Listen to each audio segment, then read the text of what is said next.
আমরা অনেকে স্বপ্ন দেখি, তাই না? স্বপ্ন অনেকে ঘুমাইয়ে দেখে, আবার অনেকে জেগেও দেখে। স্বপ্ন দুই ধরনের, একটা হচ্ছে ঘুমাই ঘুমাই যে স্বপ্ন দেখে, ও কোনো স্বপ্ন না, মানে বাতিক সিরা দেয়। আর যে স্বপ্ন আপনাকে ঘুমাতে দেয় না, সেটাই হচ্ছে স্বপ্ন। এখন আসেন, স্বপ্ন আপনিও দেখেন, আমিও দেখি, কিন্তু আপনার আমার স্বপ্ন কেন বাস্তবায়ন হয় না? এর কারণ আছে। আপনি কি স্বপ্ন দেখেছেন? ভালো একটা চাকরি পাবেন,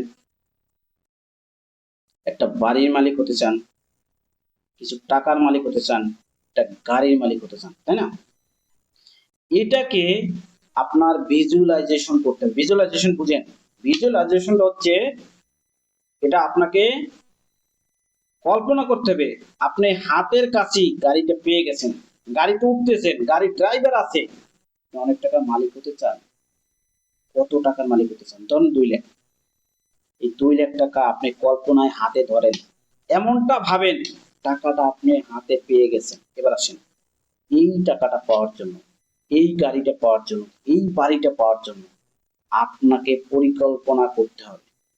পরিকল্পনা করেছেন, কাজে নেমে যান, কাজে নেমে যান। কাজে নামলে ভুল হবে, ভুল থেকে শিক্ষা নিয়ে আবার পরিকল্পনা করেন, পরিকল্পনা করে সামনে এগিয়ে যান। 100% আপনি যে স্বপ্ন দেখেছেন, স্বপ্ন আপনার বাস্তবায়ন হবেই হবে।